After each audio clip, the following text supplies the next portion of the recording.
Good morning and good evening to everyone. Welcome to the third and final day of the sixth edition of Paraguay Speaks. I would like to start off by acknowledging the traditional owners of the lands from where we are all gathered today, both in Australia and Paraguay, and pay our respects to the elders past, present, and emerging. Welcome everyone to the webinar on Empowering Minds, Becal's program impact on academic opportunities for Paraguayans in Australia. This event is now live on the Paraguayan Student Association's YouTube channel, and it will also be recorded in case you want to watch it later. This webinar aims to see the job Becal has been doing with their scholarship programs, and we will also hear the experiences of two former scholarship holders who graduated from study programs in Australia. If you have any questions during the presentation, you can leave them both in the chat and in the questions box, and I will read them at the end of the presentation. Without further ado, I would like to introduce our speaker, Alejandra Bogado Tervit. She began her higher education path as a lawyer and graduated with honor rolls from the Nuestra Señora de la Asunción Catholic University and specialized in university didactics from the Universidad Nacional de Asunción. She is a former scholarship holder of the Becal program as well. She graduated as a Master in Education with a specialization in Leadership and Management from the University of Melbourne, Australia, which ranked 13 among the best universities in the world. She was also the president of the Paraguayan Student Association for the term 2019 to 2020, so she also hosted the Paraguayan Speaks, and she was awarded as the International Student of the Year by the Australian government. Currently, she's the Director of Training for Development under the Vice Ministry of Human Capital and Organizational Management, the Ministry of Economy and Finance, where she coordinates Becal and INA. Welcome to the Paraguay Speaks, Alejandra, and thank you for meeting us today. Hi, Jessica. Thank you very much for the introduction and for the opportunity to speak about Becal and the links that we have reached between Australia and Paraguay.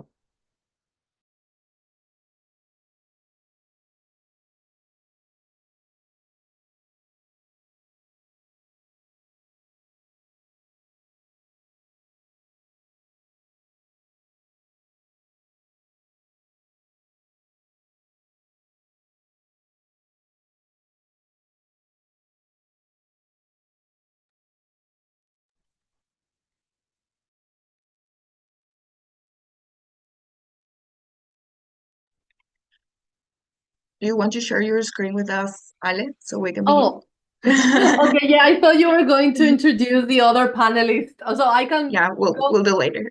We'll do that No later. worries. Yeah, okay, I'll start then. Well, for me, it's an honor to be here to speak about Becal. As Jessica mentioned, I am an UniMelv alumni, and I was the president of the PSA 2019-2020. For me, it's an honor to be in the 6th edition of Paraguay Speaks, because this idea started in the United States with a group of scholars doing a series of talk about bridging, again, America and Paraguay stakeholders, academics, researchers. Then that idea went to the United Kingdom under the name Paraguay Speaks, and they did only one edition. And I'm very proud to say that the group of Paraguayan Becal scholars from Australia are the ones that continue the spirit, continue to organize, and this is the 6th edition. And because of that, a huge standing ovation. Congratulations to the committee. Becal. Becal is the national program of scholarships to pursue postgraduates programs abroad, such as master's, PhD, and postdoctorates. I'll share my screens so you can have an idea of what I'm talking about, and then I'll add more information on that.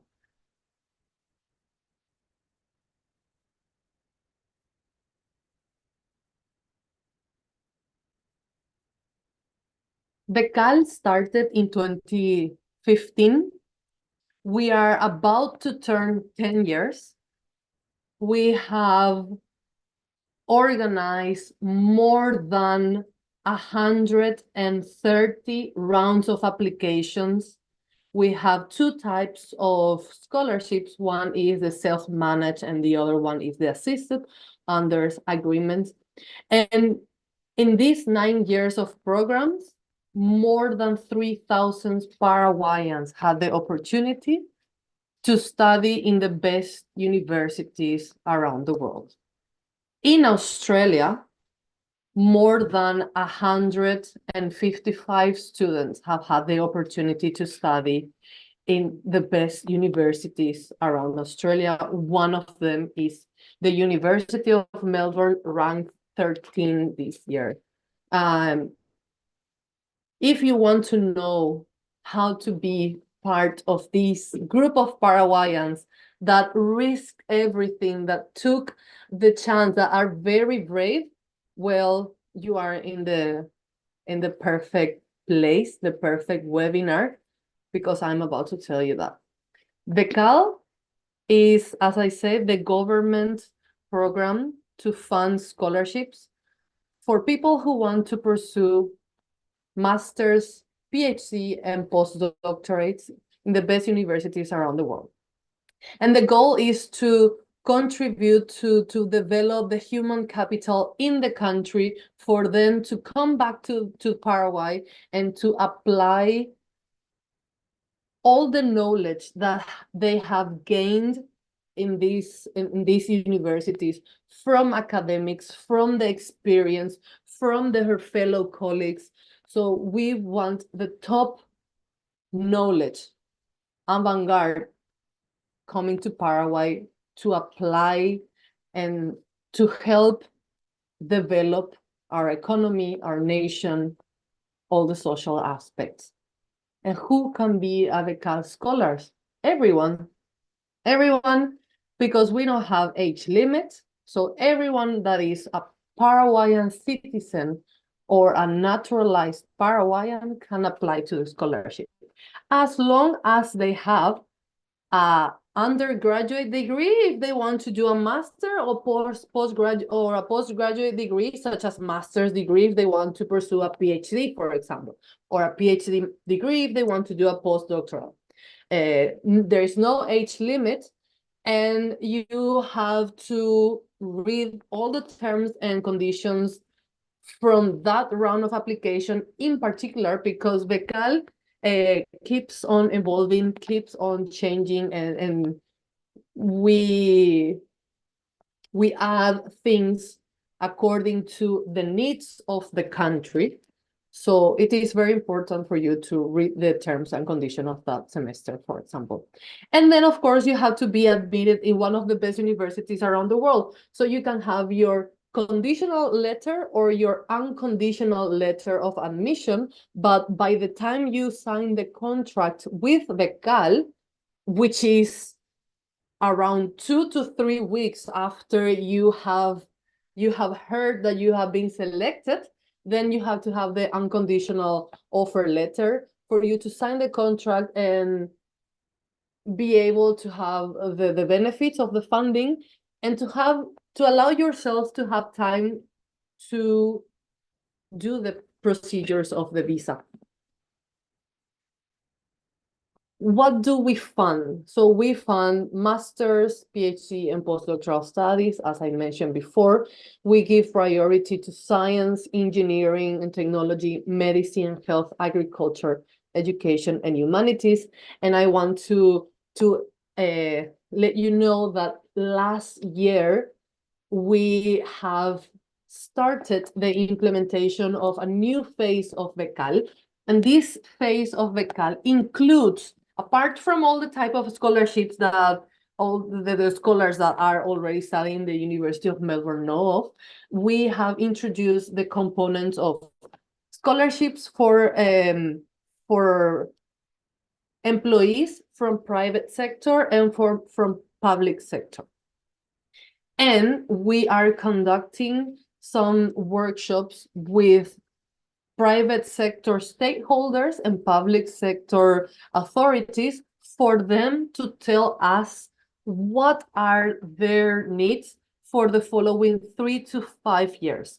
So according to the results of the workshops, we prioritize the areas. For example, if you go and read our terms of conditions right now in our webpage, you will see that every sector, public, private, and have told that data science is the main priority in the country.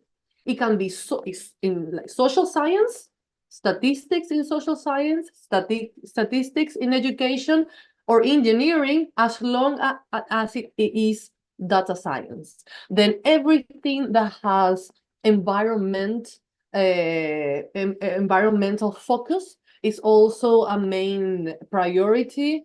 Project management is a priority. So you could see all of these results in the terms and conditions of this round of application, and the report is also in our webpage.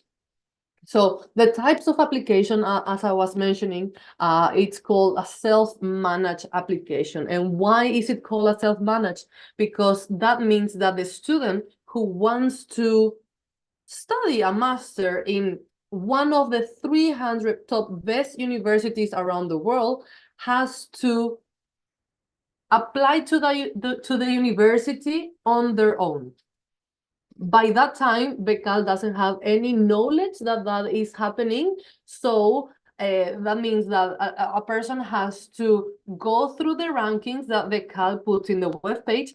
It has to go to the webpage of each university. It has to do the research and see which one are the best ranked, which topics are the ones that Becal is prioritizing now, and all of that, it's called self-managed. Once you have the letter of admission, which can be conditional or unconditional, then you apply to Becal. We open this type of application twice a year. The first in March, and it goes to May, for programs that start in the second semester of that year. And then we open another round of applications in September until November for programs that start in February. We have just launched the September round of application last Sunday, so you can start applying if you want to study in Australia. So Australia has this particularity that you can start the program twice a year. It has 2 intakes, so that means that you could apply to Becal in both round of applications. This does not happen with other universities, and I will just say universities from the UK, they only have one academic start intake, which is September. That means that people that want to study in the UK need to apply to Becal in March. With Australia, you have that facility to apply to both rounds of applications. Again, normally the condition, it's language requirements, and that's okay. Normally people would apply to universities and then take the exam, but by the time they have to sign the contract with the CAL, they need to have the unconditional offer letter. And there are some ranking criteria, and I'm gonna explain some of them. So if you are interested in studying a PhD in any field of science, then you should apply to any of the 300 best universities around the world, and we use 4 rankings to analyze that.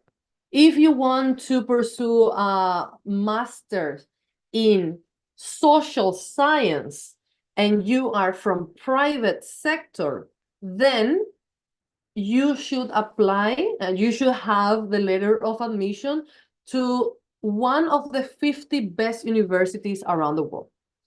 And it is very important to clarify that private sector employability criteria is you have to be working at least 2 years in private sector, or you won't be eligible for the round of application. If you want to do a Master of Education, then you have to apply in one of the 300 best universities around the world.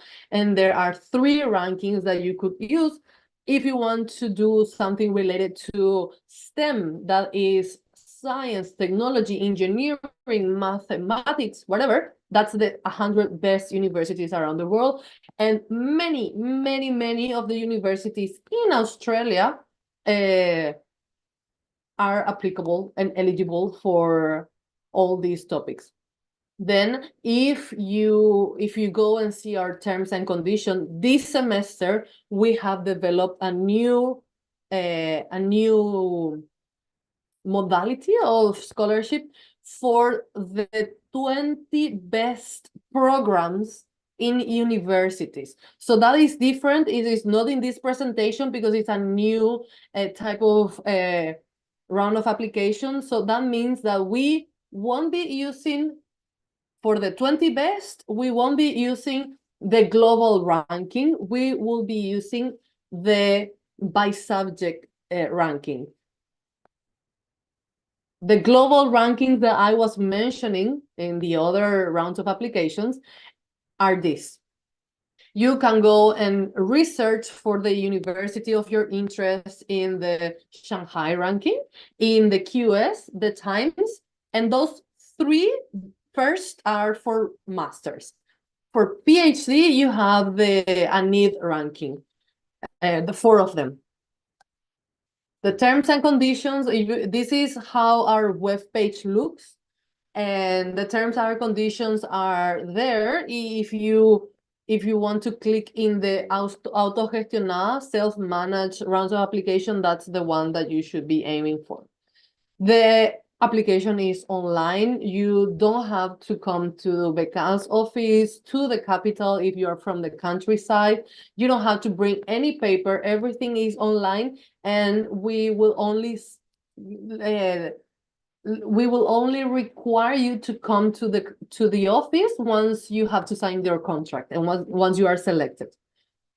So as I said, there are 155 scholars that have studied in Australia. These are the numbers that are organized by categories. Social science, we have people that study development. Education is part of social science, psychology, and also public policy.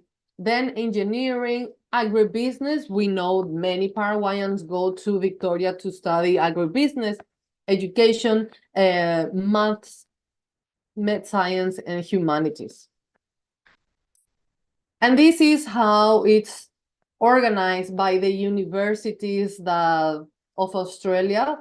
This is how, just maybe because of its ranking, maybe because there is a huge alumni association in Paraguay, as student association in Melbourne that roots for Melbourne, and it's the best ranked university. So of course we will have many Paraguayans studying there.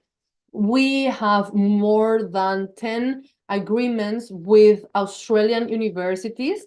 They offer from 15% of discounts to 30% of discounts for tuition. However, the University of Sydney offers 80% of discount for PhD. And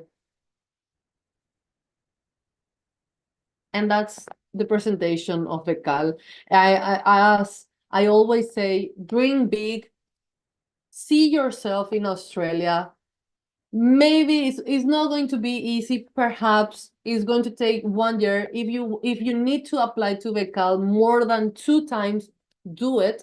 There's not incompatibility because of not being selected in the first round of application. but please continue doing it. Step by step is how you achieve your dreams. The opportunities for every Paraguayan to study in the best universities around the world is there. The doors are open to the world through the government, through Becal, and we would like more Paraguayans to take this opportunity. Thank you very much. Thank you so much, Alejandra, for such an interesting presentation. I also learned a lot. I want to apply for a PhD now. And we will also like to welcome Mercedes Huidobro. She's also a former scholarship holder and an alumni from the University of Melbourne. I'm going to share some information about her. Leveraging over 7 years of experience in the private sector, Mercedes has advised companies and NGOs on stakeholder communication. Her expertise extends to social projects funded by public entities and international development agencies. She holds a bachelor's degree in communication sciences, and after receiving a scholarship from the Paraguayan government's Becal program, she earned a master's degree in development studies from the University of Melbourne, like I said before. Currently, Mercedes manages interinstitutional relations between non-governmental organizations, state offices, and related actors as an executive coordinator in the nonprofit sector. Welcome to the Paraguayans, to the Paraguay Speaks, Mercedes. Thank you, Jessica, and good morning, Australia. Good night, Paraguay. For me, it's such a pleasure to be here sharing my experience in Melbourne, but also because it reminds me of the student that I was back then. I was also part of the PSA Association, first as a secretary with while she was the president. And then I was the president, and the pandemic hit Melbourne. So we had to offer support to more than 50 international students. Many of them were not Paraguayan, and I remember that even I was contacted because there was a research happening at that time at Melbourne Uni about community resilience. So it was a very special time to be in Australia while the pandemic was happening. So it's for me a pleasure to be here again. Thank you, Jessica. Thank you, Mercedes. So we have a question for you regarding your experience, and you've returned to Paraguay after your adventure in Melbourne. And how has the readjustment process been? And what strategies did you use to reintegrate into the workforce? And finally, what advice can you give to those who are about to return the country and to people who also want to apply for this opportunity Becal is giving for scholarships? Okay. The readjustment process was kind of a roller coaster of emotions, especially considering that I didn't spend 1 year in Australia. I spent 3 years in total. And lately, I have been reflecting on a concept, which is home within yourself. I can later share that podcast. But talking about the specific strategies that I use to reintegrate in the workforce, first, I would say that self-reflection is key. Staying versus returning, evaluating the pros and the cons. If you are thinking about making a career change, you have to reflect about what are the steps in order to achieve that goal. And then I would also highly recommend read a lot. There is science behind interviewing and job search, so that's another thing. And reflect on the transferable skills that you have earned during your time in Australia. I mean, Many of them may be related to research, but then you have the other soft skills that you learn while living abroad. So that is also very important. And learn how to articulate volunteer skills for job interviews. So the organization of the PSA, I'm sure you can learn quite a lot from this experience, and these skills will help you a lot in the workforce as well. Okay, so another key thing is that job search starts in Australia. Even if you are planning to return to Paraguay, job search starts in Australia. Maybe you will not get that job immediately, but that will help you a lot to kind of embrace all the process before getting the actual job. So 2 specific tools that I used while I was in Australia: GSA Transition to Employment Programs, highly recommended, and Jobs Victoria Career Consular Services. You have to take advantage of all the tools that the Australian government offers to international students, because they have very good public policies for us. So they will assign you a counselor in the area of your expertise. And then reconnecting with your network, reconnect with your network, meaning former bosses, colleagues, and especially Aussie alumni in Paraguay.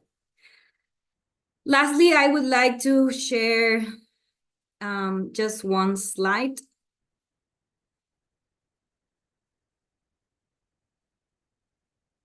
I hope you always remember these 2 suggestions. First, always talk. Don't be afraid to be vulnerable, especially with other Melbourne Uni alumni. And second, don't be afraid to fail, because applications are a learning process per se. So the more you apply, the more you master the interview questions. And that's all. I mean, I hope I provide very practical tips for everyone, and I'm open to questions. Thank you.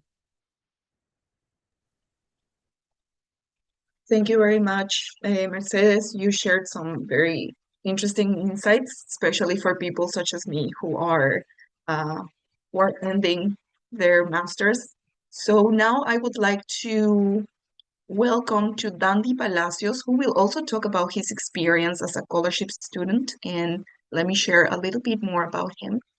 He graduated with honors as a veterinarian from Paraguay in 2019. He gained experience in small animal clinics, surgery, laboratory diagnosis, and wildfowl conservation, focusing on species like the Tapirus terrestris, not sure if I'm saying that right, and Pecaris in the Great Chaco in South America.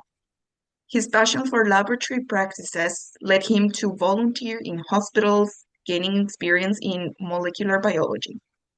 He completed his Master's of Animal Science in Wildlife Biology at the University of Queensland in December 2023 with commendation. Now pursuing a PhD in Reproductive Biotechnologies at the same university, he aims to impact at the preservation and conservation of endangered and domestic species, aspiring to a career as a researcher and lecturer committed to animal well-being and ecological balance between animals, humans, and nature. Welcome, Dandy, to the Paraguay Speaks. Hello, hello, hola a todos.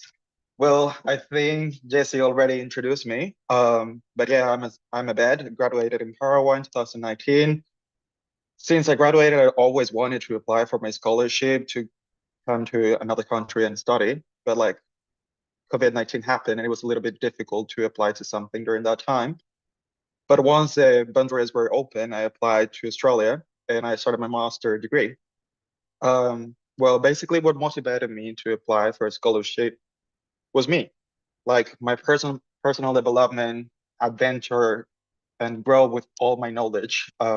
since I was in high school, I always knew that I wanted to study abroad. I knew that something was calling me outside my comfort zone, outside my country. And it was a personal challenge that I wanted to overcome. I was looking for multiple countries before going to Australia. The classic United States. I also tried to Canada, but something was calling me here in Australia. I believe it was like a childhood dream after watching the famous Steve Irwin shows with the crocodiles and all that kind of things. Um, but yeah, I believe everyone will agree with me in this. Koalas and kangaroos are the best as well, so everyone wants to see some of them. What else? Not everything is a dream. Not everything is perfect. My expectations when I arrived here in Australia were really, really big. And I was expecting the uni life that you see in the movies. I was expecting a lot of friends, party, the best teachers, and amazing subjects, like all the subjects that you love. But things are not like that. However, my uni, for example, was based like in the countryside. I was like alone, like I was 1 hour away in a bus from the city. I didn't have a car. I was living in a shared house for the first time with international people. So it was a really, really big challenge. It was difficult to adapt. I miss my family. I miss my friend. I miss the Paraguayan food, of course. But this will happen to everyone. This will happen to everyone. You need to adapt. Regarding subjects, something you expect the best, but this happened everywhere. Like even in my uni, in Paraguay, I don't know, I like 2 of 10 subjects, and the same thing is here. Like you don't have everything that you love, but whenever you find something that you love, whenever you find that subject that you like, it's your time to like go and talk to that supervisor, go and talk to that professor, and start doing volunteering activities. Because after the class is where the best things happens. Inside of the class, you will learn a lot of things.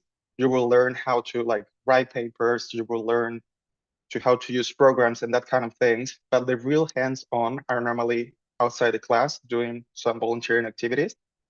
Um, and also, it's the best thing to make contacts.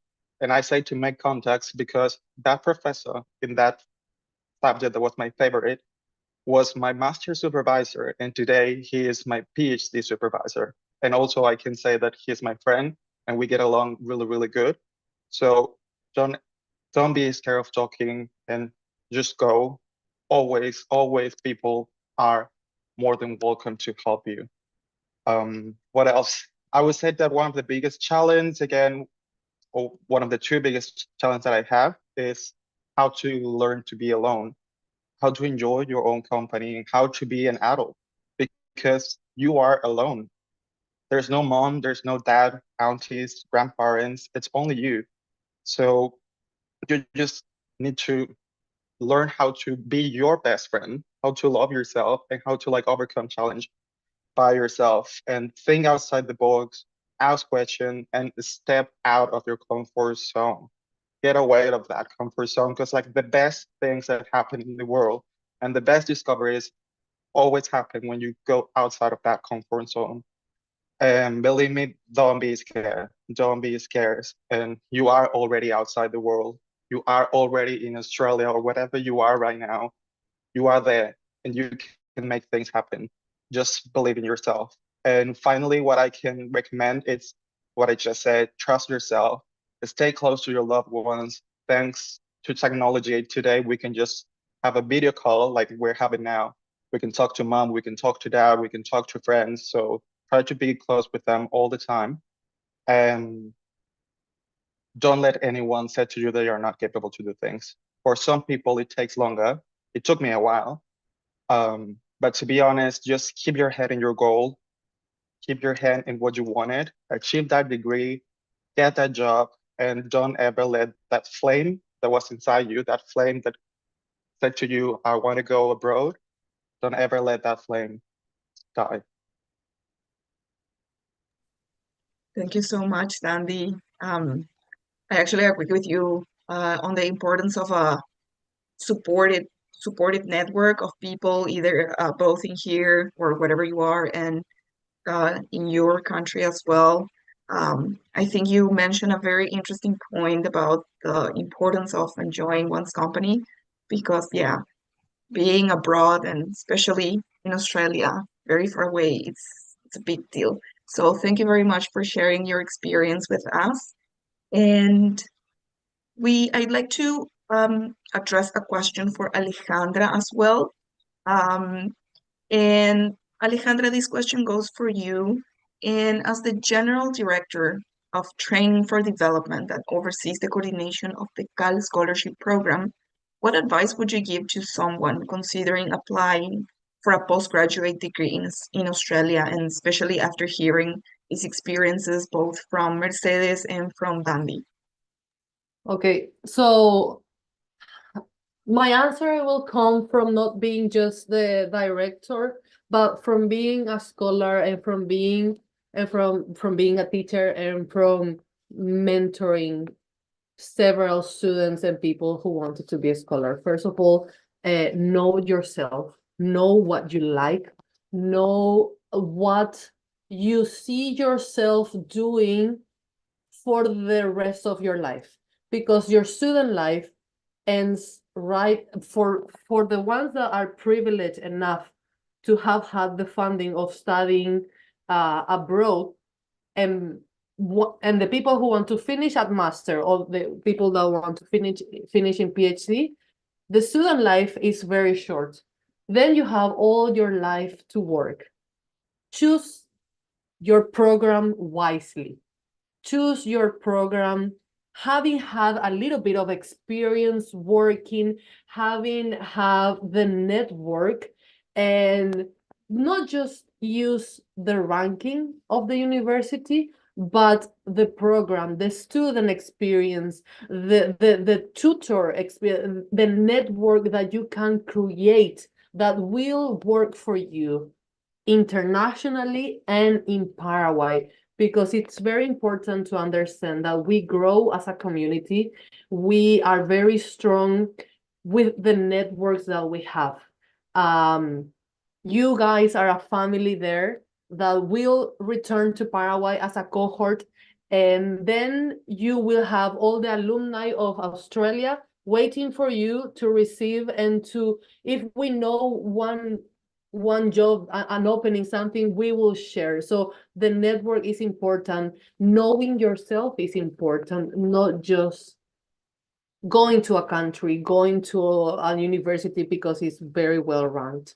That will be one of my advice in order for you to feel that you have made the best decision for your master's or your PhD, because you are investing 2 years of your life, 4 years of your life abroad, and it's very challenging. You develop resilience. So at least it has to be it's something that you like. It's going to be painful. I mean, Dandy, please tell me that it's not easy. But if you like it, you will master it. 100% agree with you, Ale. It's just that choose very, very wisely. Because like I was saying, some subjects are not going to be the best, but just stay with those ones that you like, and you will see that how things change. Because like at the end, a master's degree, PhD will be focused on your career, and you're at the end of the day. So don't worry about those bad subjects or all the things that you don't like. Because at the end, you will like everything. You will love everything. That's why I stayed for my master's to the PhD. So believe me, it's good. Yes, absolutely. And after all, uh, every new experience, it's it helps us to grow and to know more about something we didn't know about ourselves. So yeah, an opportunity to step out of the comfort zone that you were mentioning before. And thank you to all of you. Thank you, Ale. Thank you, Dandy. Thank you, Mechi. And thank you to the audience for participating in this session. It's very, very interesting. And if you are interested, or you know someone who's interested in applying to these scholarships from Becal, just access to the Becal's website. And you will have all the information there. You can also contact either the Paraguayan Student Association here or Becal itself. I would also like to remind everyone that you can watch this session again on the YouTube channel. And I want to invite you all to our next seminar that will discuss about solutions for youth empowerment and sustainable growth. Right after the end of this session, it will be at 10:30 a.m. Australian time and 8:30 p.m. Paraguayan time. It's going to be a very insightful panel with Lorena Rios, who is an international development leader and community advocate, and she will also share some very, very interesting information with us. We will close this webinar and you can join again, like I said, at 10:30 Australian time, 8:30 Paraguayan time. Thank you all again and great session today. Cheers and goodbye. I don't know if you want to say goodbye, Ale, Marichi, and Andy. Thank you, Jessica. I share with you the Jobs Victoria link, so please spread out the voice. Will do. Thank you so much. Thank you, Dandy. Thank you, Ale. See you all. Cheers. Thank you for the invitation.